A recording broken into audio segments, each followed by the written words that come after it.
సీతాపురం గ్రామం అడవుల మధ్య ఒక పాత బావి చుట్టూ చీకటి కథలు అల్లుకున్న ప్రదేశం. గ్రామస్తులు ఆ బావి గురించి గుసగుసలాడుకునేవారు. కాని ఎవరూ దాని దగ్గరకు వెళ్ళే సాహసం చేయలేదు. ఎందుకంటే అక్కడ ఒక ఆడదెయ్యం ఉందని, అది యువకులను ఆకర్షించి వారి కోరికలను తీర్చినట్లు నటించి వారి ప్రాణాలను తీసుకుంటుందని భయం. గత కొన్ని నెలలుగా గ్రామంలో యువకులు కనిపించకుండా పోతున్నారు. మొదట రాము అనే యువకుడు రాత్రి అడవిలోకి వెళ్ళి తిరిగి రాలేదు. కొన్ని రోజుల తర్వాత సురేష్ అనే మరో అబ్బాయి అదే బావి దగ్గర కనిపించాడు. కాని ఉదయానికి అతని శరీరం గుండె లేకుండా చల్లగా బావి పక్కన పడి ఉంది. గ్రామస్తులు భయంతో గుండెలు గగుర్పొడిచాయి. ఇది ఆ దెయ్యం పని అని పెద్దలు చెప్పుకున్నారు. కాని ఎవరూ దాని గురించి బహిరంగంగా మాట్లాడలేదు.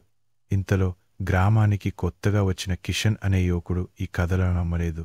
అతను ధైర్యవంతుడు, గ్రామస్తుల భయాన్ని మూఢనమ్మకంగా భావించాడు.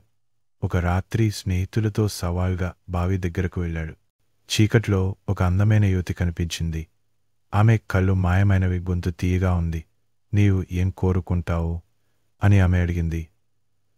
కిషన్ ఆమె అందానికి మునిగిపోయి నీతో ఒక రాత్రి గడపాలని అన్నాడు.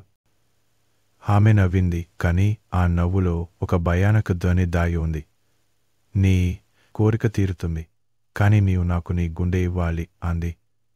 కిషన్ దాన్ని జోగ్గా తీసుకొని సరే అన్నాడు. ఆమె అతన్ని అడవిలోకి తీసుకెళ్ళింది. కాని ఆ రాత్రి తరువాత కిషన్ కనిపించలేదు.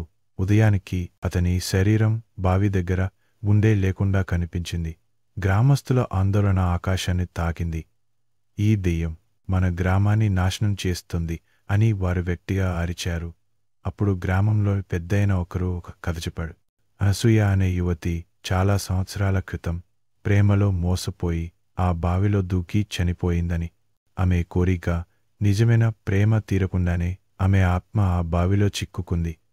ఆమె ఆక్రోశంతో యువకులను ఆకర్షించి వారి గుండెలను తీసుకుంటూ తన కోరిక తీర్చుకోవాలని చూస్తోందని.